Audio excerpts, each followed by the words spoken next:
Welcome to the Texas Oil and Gas Podcast, the show dedicated to bring you the news from the oil patch deep in the heart of Texas, with your hosts, Ryan Ray and Josh Shelton.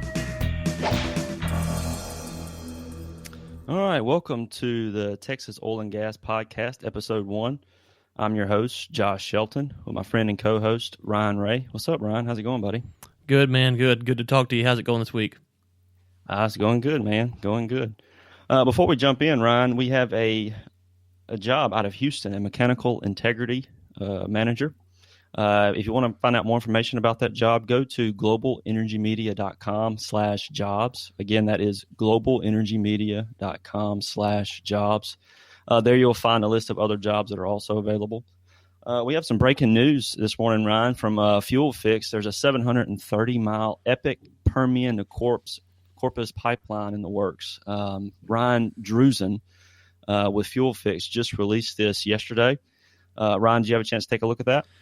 Yeah, I did, and you know, I kind of chuckled when I learned how they got the name EPIC. It stands for Eagleford, Permian, Ingleside, and Corpus, and so it's kind of put those together to come up with EPIC pipeline.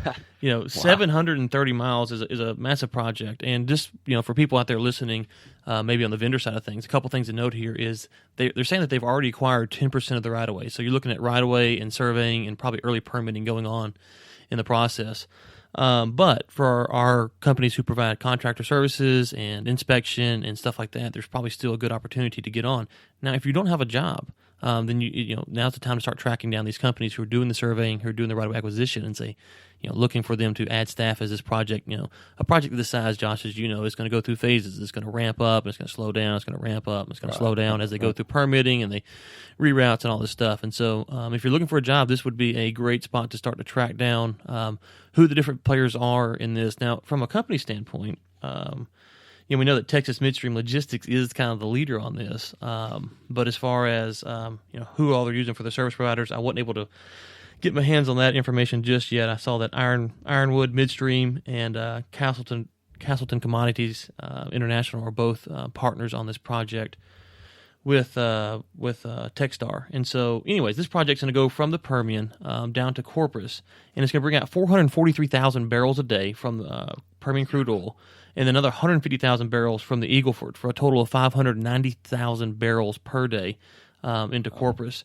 And one of the things I've noticed here over the past couple of years in Texas is that you're starting to see Corpus rise as a player in where pipelines are going to.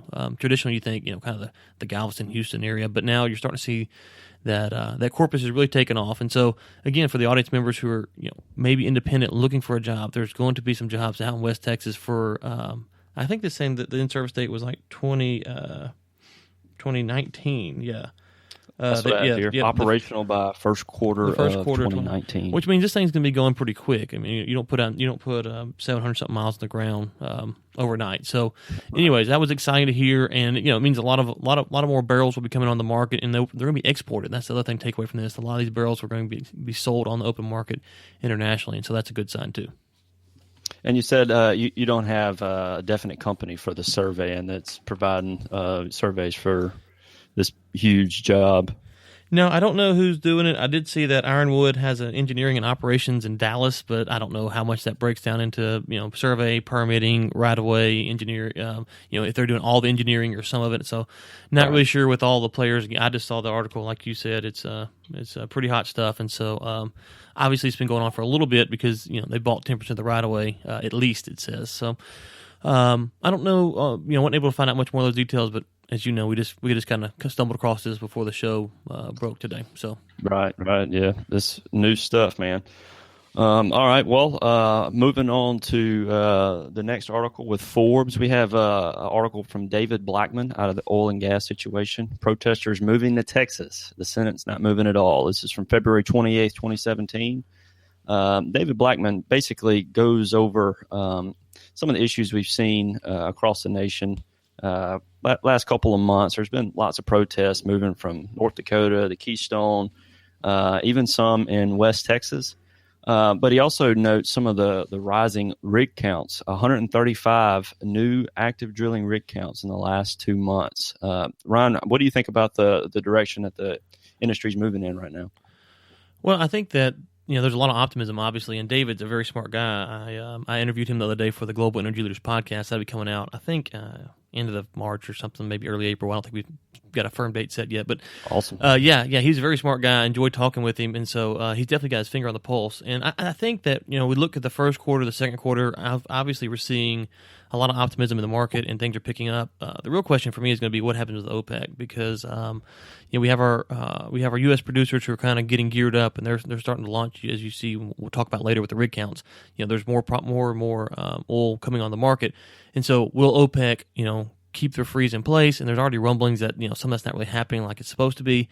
And so ultimately, it's supply and demand. And so when June rolls around and the OPEC freeze is supposed to be lifted, will it, what'll happen there? And so I do think what he points out in this article is, for the first couple of months, you're going to see increased rigs and increased activity. And I think that's spot on. I think if you're looking for to get in the market now, it's the time. Don't try to wait and get in June or July, because we don't really know what's going to happen then. But yeah, these next few months, I feel weird because we're in March already. It feels weird to say the first few months of the year, because we're already past that, and that's what's weird to kind of think about that. But we're in March, and so I think the price is going to be fine. And one thing that David points out, I believe, in this article, and this is going to be one of the things that you see when you look at oil or gas, it doesn't matter, is they talk about the break-even price. And when oil first started falling a few years ago, I don't remember the exact number. It was 65, 75 or whatever. And now I read an article the other day said it's 35. And he points out at the end of the article, just kind of in passing, that as the price gets more stable and as more projects come online, what you're going to see is those day rates and those service company rates are going to go up, which then makes the break-even point, it's going to shift. And so we're always wanting to watch that and see, okay, where's the break-even point today?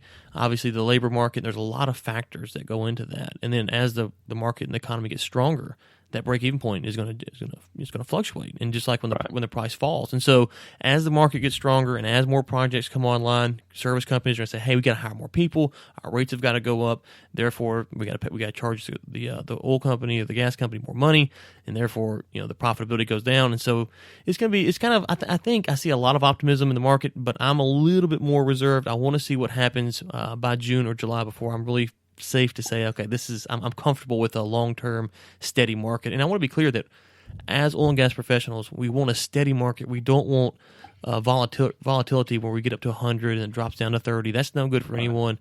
So I'd love to see it 50 to 60. I'm just not quite sure if that's what's going to happen until there's a few more things that we can watch play out over the next 3 to 4 months.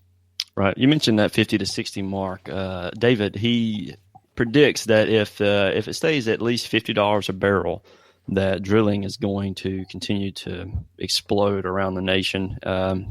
But he also mentions OPEC as well. And just wondering, do we see OPEC possibly bringing those prices back under 50 in the next few months? Yeah, I mean, if you look at some of the storage numbers and what's going on there, it's not like we're on an oil shortage yet, obviously, because oil's at 50. And so if OPEC decides to ramp up their drilling, then, and that's the thing that we got to think about is OPEC they're not capitalists like, American companies are. So American companies are out there, they're individual private invested companies or publicly traded companies, and they're out there trying to make a dollar however they think is best. And OPEC's ran by, government agencies, state-owned agencies. And so there's two completely different business models in play there. They're both trying to sell a barrel of oil, but how they, one's the government running it, and one's a multitude of private entrepreneurs or CEOs and stockholders and all this stuff that they're trying to run it. And so we kind of pit OPEC versus the U.S., and I think that for the U.S. producers, what they have to do is watch OPEC and react. And sometimes we've been historically, when the price fell a couple years ago, we out-drilled OPEC. And so I think for us now, on the U.S. side of things, we have to be watching OPEC and to see what they're going to do and then be prepared to adjust to it. And that means sometimes that we have to cut our drilling. Otherwise, we can damage the market more in the long term than if we kind of try to drill through it. And last time we saw a lot of companies who had a lot of cash that they needed to make up, that a lot of debt that they need to make, they made payments on. And so they're trying to cash checks, and so they keep drilling and drilling and drilling, and then the price just keeps going down and down and down. So again, I think it's really going to be dependent on what happens. I think we're kind of through the phase where a lot of companies that are going to be going high octane, quick drilling programs, they're kind of out of the market. How many of those are out, we don't really know, but I think enough are out so that you have companies who dedicated to longer drilling programs, and so they're not necessarily having to make a quick turnover like we saw 2, 3, 4 years ago. And so I think that's kind of stabilized the market out some, but again, I think it's a little early to tell. Well, there's two things that David mentions here. I wanted to point out. Number one, toward the end of his article, he mentions the Donald Trump's presidency, some of the things and actions he's taking to, I guess, improve the regulations surrounding the oil and gas industry. And just to mention a couple, he directed the Army Corps of Engineers to expedite the completion of the Dakota Access Pipeline. We saw that all over the news. Directing the State Department to expedite the cross-border permitting of the Keystone XL pipeline. There's several other things that he mentions, but one of the things just wanted to how much is the Trump presidency affecting the oil and gas industry? Is it just a coincidence that it's been 2 years, the supply is starting to go down, so more drilling is taking place, and it just so happens that Trump became president during that time? Or do you think it's a cause and effect that Trump is actually helping improve the industry with some of these deregulations and these executive orders? Yeah, I think it's a combination. I think Trump gets credit in the standpoint that oil and gas people generally get excited about Republicans, and so from that standpoint, if it had been Trump or Cruz or whomever, that it would have been a Republican nominee that would have won the presidency, just that would have given them a slight bump in optimism for the economy. So from that standpoint, I think you kind of look at Trump and say, okay, it's not Trump per se, it's just the Republican entity usually goes with oil and gas, and so that's going to breed optimism. Now, as far as executive orders, and I think that there's a lot of stuff that the Obama administration did, and if you look at like the Waters to the United States Act and these various things that they've done, they were going to hinder the oil and gas market for a long time with environmental regulations. And so it's not that he's ending environmental regulations over the oil and gas sector. It's just that there's some that were going to be just so stringent that ultimately the end consumer would have been hurt. So we've been paying $6, $7, $8 gas because it would cost the gas companies, oil and gas companies, more and more and more to drill and produce this product. Right. But on the flip side, I think we want to be careful is that with these executive orders, no matter who the president is saying that we want the president to use executive orders to get things done, because ultimately, be careful what you wish for, because that can be used against you, just like it was with the Obama administration to stop you. Trump is now using it to help you, and so I think that's a greater political discussion that we need to have. Is what are the roles of executive orders, and when should they actually be used and when should they not be used? But so far he hasn't done anything to really hurt the industry. I'm interested to see how the response is going to be with his latest stuff about buying. I think it was a State of the Union. He mentioned that for the Keystone or the Dakota Access or maybe both, that those projects can go forward as long as the steel is bought in the U.S. And so I'm curious to see if that kind of mentality is tied up with a lot of his policies, and can that help or hurt the oil and gas industry? And I think that's too early to tell, because the oil and gas, we want to trade that globally. We want imports coming in, we want exports going out. And so I'm curious to see if that meant what's going on with that part of the agenda, and it's too early to really tell, I think. Right. Definitely with the those executive orders, we see how easily they can be undone. So you get all this money invested in oil and gas, and if a Democratic president comes in and issues different executive orders, it could be just a revolving door. Anyway, I wanted to go ahead and move on to the next article with Waco Trio. This is Todd Staples. Before we do that, though, I had a fun fact from history I wanted to mention. According to the American Oil and Gas Historical Society, the first pipeline was put in August 27th, 1859, near Titusville, Pennsylvania. This was done by Seneca Oil Company of Connecticut. I thought it was pretty interesting. A group of scientists hired some investors, investors hired scientists 4 years earlier to study sources of kerosene, and they found that pipeline would be a much better source than the coal that they were using. I thought that was pretty interesting. Ryan, what do you think about that?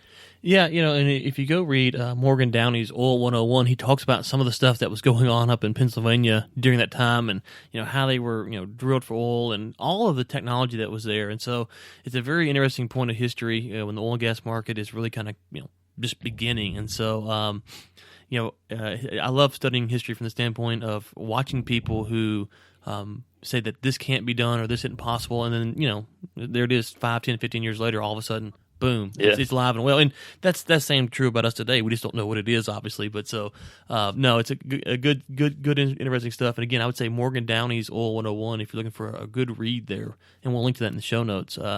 It doesn't talk about the pipeline stuff, I don't think, but it does talk about those guys in that area and what was going on. So definitely fascinating stuff if you like the history of oil and gas. Yeah, well, it's just brilliant innovations that you see just crop up, every few years, maybe once or twice a decade. Just brilliant innovations that you see that people come up with. It's fascinating, really. All right, third article. This is Waco Trib. Todd Staples. He's a guest columnist, like I mentioned, at Waco Trib. His article: Oil Gas Industry Still Energizing State, U.S. Economies, Households. This is from Tuesday, February 28th, 2017. Basic gist of the article is Texas has been the number one state for the oil and gas production in the country for quite a while. And he points out that even in a downturn last year, the state still brought in $9.4 billion in state and local taxes. It's just from oil and gas. That's 6 times more than the next leading business sector as far as money being brought into the state. So oil and gas is a huge staple of the financial stability of the state of Texas. Ryan, he mentions something very interesting toward the end of his article.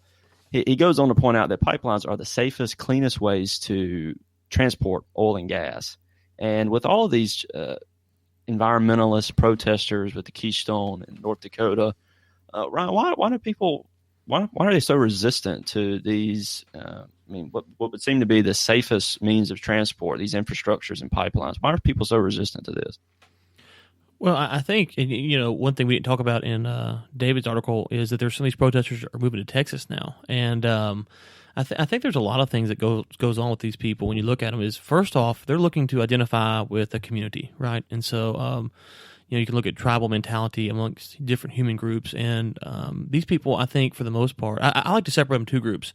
You have the groups that actually care about the environment, and they're completely misguided in how they think about it. But they in their core, they think that they really care about the environment. And then you have the people who make money off of those people.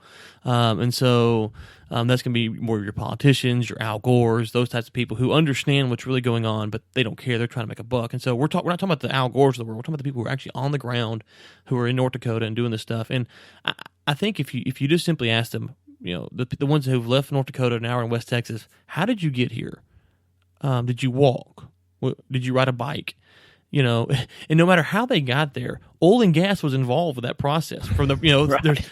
from the either it was directly in the car, that they were driving, or the products that they used to get from A to B was composed of some kind of oil and gas, subsidiary. And so, I would say, okay, well, what is an acceptable amount, and how do you determine that, and which one is what's the problem here? And so I think that they kind of get sold on this idea of, hey, we want to save the environment, and the oil and gas companies don't, and so then the logic is thrown out. And so when you sit back, you say, okay, if you want the safest thing for the environment, then you want a pipeline. Now the problem is we see some of these people is they're saying no pipelines, no fracking, no oil and gas, and you go, well, You don't want to live out in North Dakota, or at least I don't want to live out in North Dakota during the winter without oil and gas to heat my house.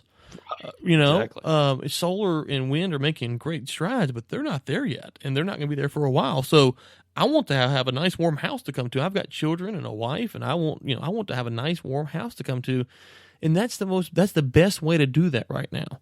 And so I think when you really get into it, I think it's kind of a weird, for me at least, a weird way to look at it is I think that a lot of these people have really good, what they think are motives. And I think on the flip side, though, they haven't really consistently worked out the logic for what they're doing and why it's not really a logical thing for them to do is to protest oil and gas pipelines, especially when there's no alternative. I think the argument's different if wind and solar and all these other renewables were a viable, cheap solution today. If those were electric cars and all this stuff, if those were viable, cheap solutions today, I'm agnostic on which source of energy we use. I want to be the cheapest, and I do want to be the cleanest, but there's a caveat there.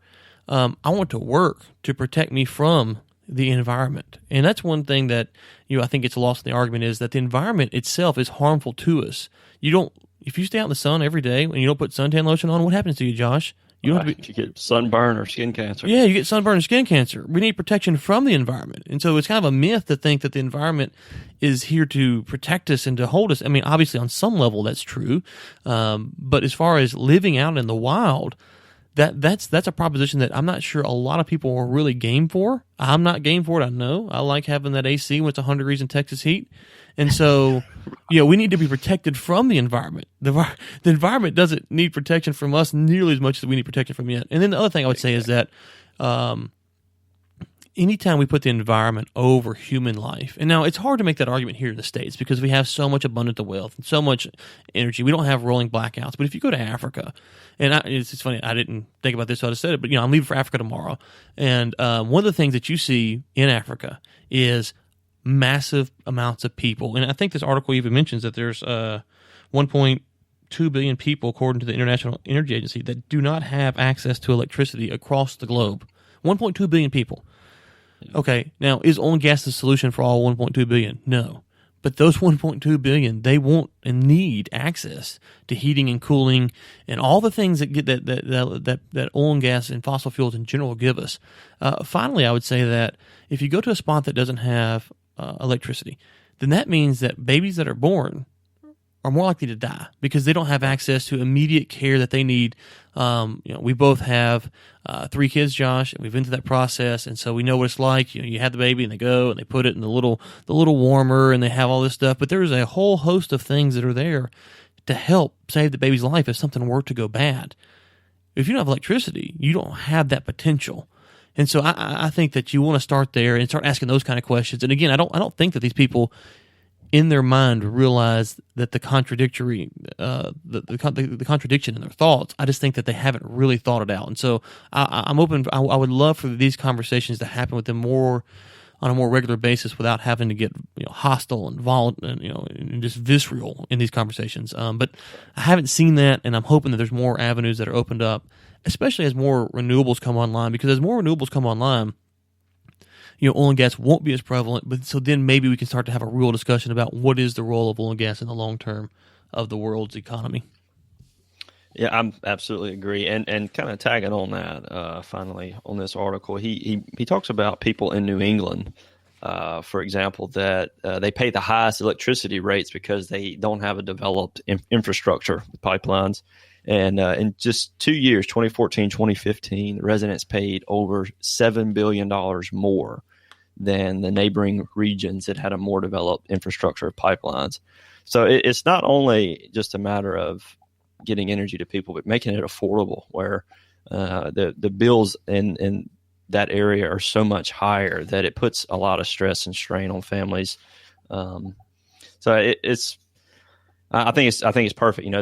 In New England, the environment, I mean, the snow and the cold, that we need protection from that. It doesn't need protection from us. We need protection from that.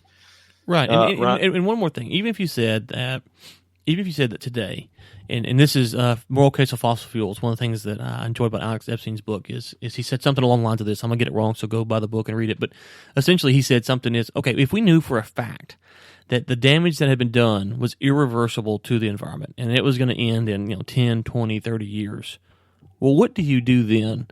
And so what do you do then? Well, the only thing that you should do is how do we protect human life over that period of time? Now, Alex wasn't saying, and I'm not saying that you should just, go full bore and destroy the environment. But the point is that we have to figure out how do we preserve humans before we preserve the environment. And then once we understand that, then we can begin to figure out how the environment plays into that role. But human flourishing has to be the number one priority. And then once we understand that, then we figure out, okay, how do we protect the environment and allow humans to flourish? But humans can't really flourish if there's not, heating and cooling and all the stuff that energy provides. And finally, when hurricanes happen or earthquakes happen, which happened before oil and gas was around, it's nice to have access to power, access to gasoline, access to electricity, and all this stuff to go and help clean up those things, because they're going to happen regardless of fossil fuel use. And so those are just some of the things that I think people should sit back and consider. And again, Moral Case for Fossil Fuels, I'll just kind of plug that. Alex Epstein, great book, and it was very helpful for me to kind of categorize, how to think about some of this stuff. All right, that's great. All right, moving on to the final article, Ron. I think we are getting close to running out of time, so we may have to kind of run over this one pretty quickly. This is the Houston Chronicle. This is Jordan Bloom, and his article is titled "Houston Company Goes Big on Permian Sand to Fuel West Texas Oil Activity." This was posted February 24th, 2017.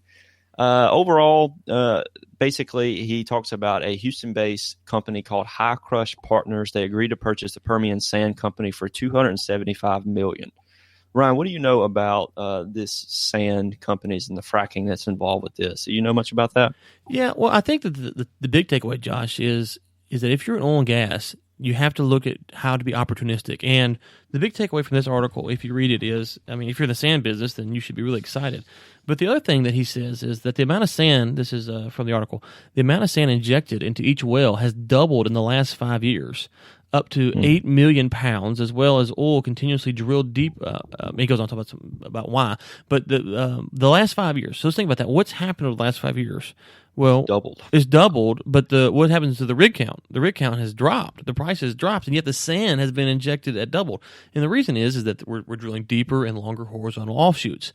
Okay, so that means that there is opportunities in downturns, and now as the market comes back up, there's opportunities as well, obviously. And so I think that the takeaway when I read this article, the first thing is, man, I wish I would have thought about the implications of drilling longer horizontal offshoots. That's kind of that was my first thought is golly, I should have just kind of thought about that for just a few minutes and invested in sand.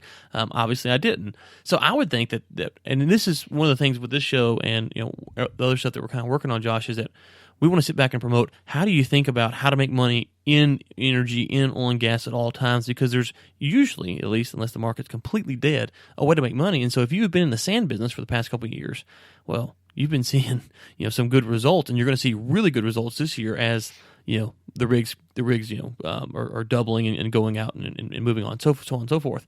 And so that was the big takeaway for me is I'm not want to get into the fracturing stuff. That's really probably better for someone else to do, but just sitting there as a businessman going, man, I need to step back. And for the vendors and suppliers out there, we all need to step back and say, okay, where are the pinch points at in the industry, and how can we capitalize on that? Because there's opportunities, because these guys just put a lot of money into buying sand, Right. And so they just knocked it out of the park. It looks like it was a great, savvy business move for sure.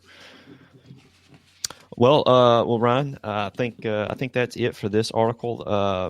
At the end of it, he goes over some rig counts, but conveniently, that's our segue into the rig count, kind of wrapping things up. The rig count as of this morning was we've added 3 rigs in the last week. We're up 252 from this time last year.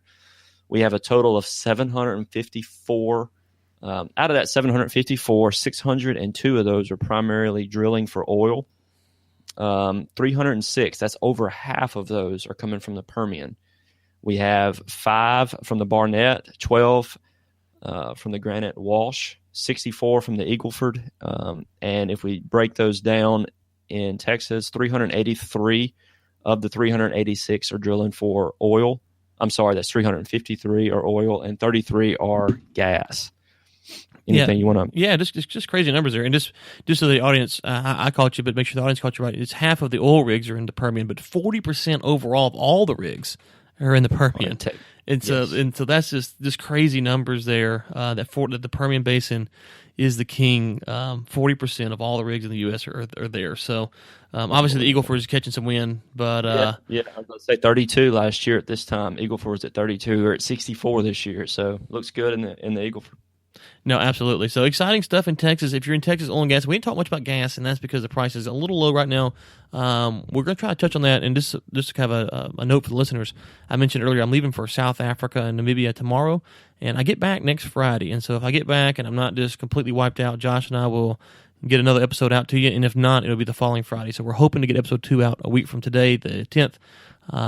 But no promises. Depends on planes and all that kind of stuff that's out of my control. But yeah, good information, Josh. A lot of good stuff here in Texas. And guys, give some feedback. I will link to Global Energy Media contact page where you can reach Josh or myself there.